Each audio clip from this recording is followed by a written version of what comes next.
సార్వత్రిక ఎన్నికల వేళ మంత్రి బొత్స సత్యనారాయణకి సన్ స్ట్రోక్ తగిలింది.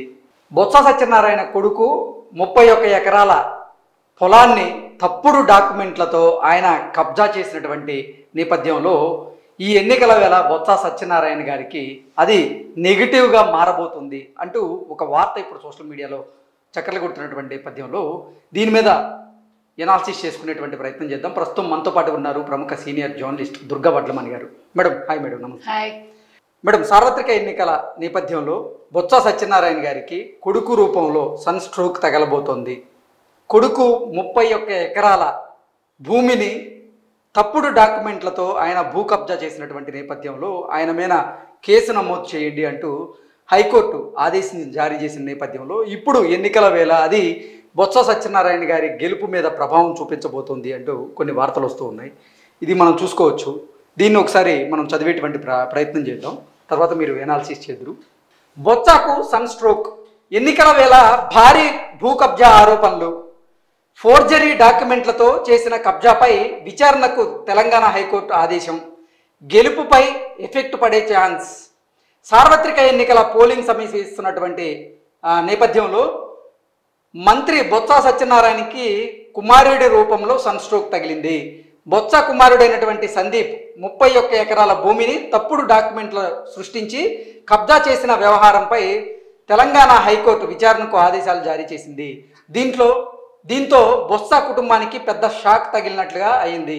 ఈ ఎన్నికల్లో బొత్స కుటుంబం నుంచి ఏకంగా 4 పోటీ చేస్తున్నారు. ఎన్నికల ప్రచారంలో జోరుగా సాగుతున్నటువంటి సమయంలో వచ్చినటువంటి ఈ ఫోర్జరీ కబ్జా ఆరోపణలు ఎన్నికల ఫలితాలపై ఎలాంటి ప్రభావం చూపుతాయో అన్న ఆందోళన బొత్స శిబిరంలో నెలకొంది అంటూ రంగారెడ్డి జిల్లాలో భూ కుంభకోణం.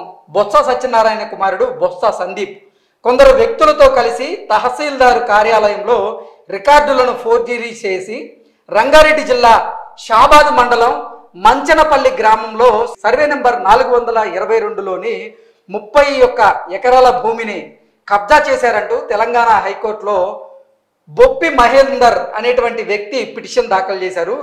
2018-19 సంవత్సరాల్లో రెవెన్యూ రికార్డులను ఫోర్జరీ చేసి భూమి కాజేసిన సందీప్, ఆయన అనుచరులపై పోలీసులు చర్యలు తీసుకోవడం లేదంటూ పిటిషన్లో ఆయన పేర్కొన్నారు. దీనిపై విచారణ జరిపి జస్టిస్ విజయసేన్ రెడ్డి ఈ కేసును జూన్ 5లోగా పూర్తి చేయాలన్నట్లుగా ఆదేశాలు జారీ చేసినటువంటి నేపథ్యంలో ఇప్పుడు బొత్స కుటుంబానికి ఈ ఎన్నికల వేళ బొత్స సందీప్ చేసినటువంటి ఈ భూ కుంభకోణం ఏదైతే ఉందో అది ఓటమి భయంగా మారింది అంటూ ఈ వార్త సారాంశంగా చూడొచ్చు. మేడం చెప్పండి, అసలు విజయనగరం ఎక్కడ, రంగారెడ్డి జిల్లా ఎక్కడ? విజయనగరం చెందినటువంటి బొత్స సత్యనారాయణ గారి కొడుకు బొత్స సందీప్ రంగారెడ్డి జిల్లాలో ఉన్నటువంటి 31 ఎకరాల భూమిని ఆయన ఫోర్జరీ చేసి ఆ భూమిని కబ్జా చేశాడు. ఏంటి మేడం, ఇది ఎన్నికల మీద ఎటువంటి ప్రభావం చూపించే అవకాశం ఉంది అంటే ఏం చెప్తారు? ఇప్పుడు కాదేది కబ్జాకు అనర్హం అన్నట్టుగా తయారైంది.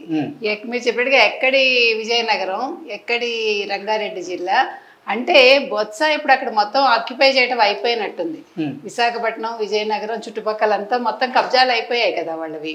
ఇప్పుడు విశాఖపట్నం ఎగ్జిక్యూటివ్ క్యాపిటల్ అని చెప్పి ఎక్కడికక్కడ జగన్మోహన్ రెడ్డి మనుషులు అంటే ముఖ్యమంత్రికి చెందిన మంత్రులు కబ్జా చేయటం అయిపోయింది. సో ఇప్పుడు తర్వాత ఇంకా నెక్స్ట్ వాళ్ళ కన్ను ఇంకా హైదరాబాద్ మీద పడినట్టుంది. ఇప్పుడు హైదరాబాద్ రంగారెడ్డి జిల్లాలో 31 ఎకరాలంటే మామూలు విషయం అది. కానీ చిత్రంగా అసలు వెంటనే హైకోర్టు ఆర్డర్ ఇవ్వడం అనేది పెద్ద విషయం. అది ఎన్నికల టైంలో ఓ పక్క బొత్స సత్యనారాయణ పోటీ చేస్తున్నారు, వారి భార్య ఝాన్సీ పోటీ చేస్తున్నారు, వారి బ్రదర్ అప్పల్ నర్సయ్య గారు ఆయన పోటీ చేస్తున్నారు, ఇంకొక వాళ్ళ బంధువు కూడా పోటీ చేస్తున్నారు.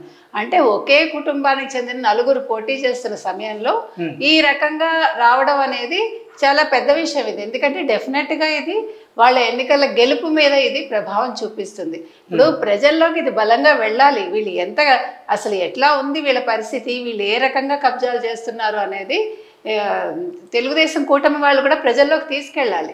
ఎందుకంటే ఇది చిన్న విషయం కాదు కదండి, ఇది అసలు నిజంగా అవమానం కూడా. ఇప్పుడు ఆంధ్రప్రదేశ్కి చెందిన వ్యక్తి ఇక్కడికి వచ్చి మళ్ళీ కబ్జా చేశాడంటే సిగ్గుచేటు కదా అది తెలుగు వాళ్ళకి, ఆంధ్రప్రదేశ్ ప్రజలకి. దీని మీద దృష్టి పెట్టాల్సిన అవసరం ఎంతైనా ఉంది మనకి. సో అసలు బొత్స కొడుకు కబ్జాపై తెలంగాణ హైకోర్టు ఆగ్రహం.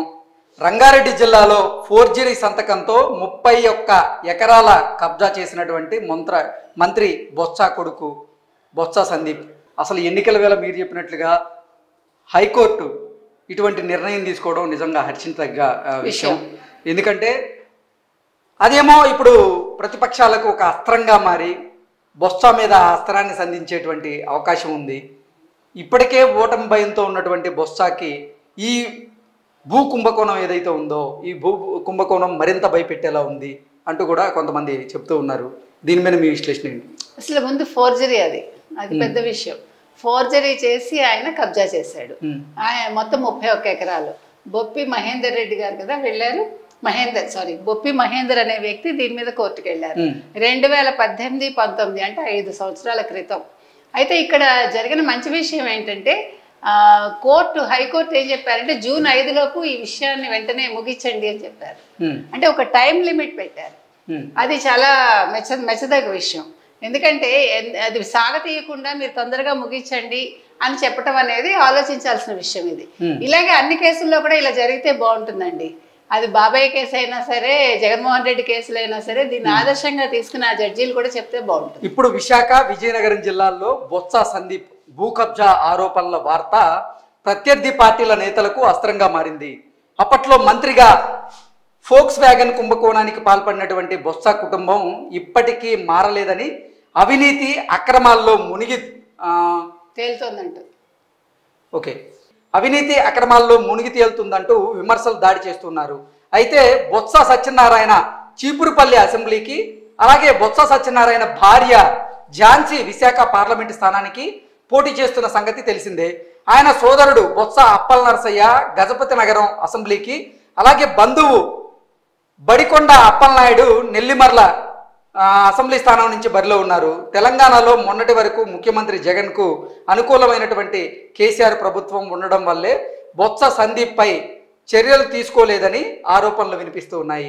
భూ కబ్జా ఆరోపణలు బొత్స ఫ్యామిలీ మెంబర్లను, అలాగే బొత్స ఫ్యామిలీ కుటుంబం గెలుపు పైన ప్రభావం చూపించే అవకాశం ఉంది అన్నట్లుగా ఈ వార్త సారాంశంగా చూడొచ్చు.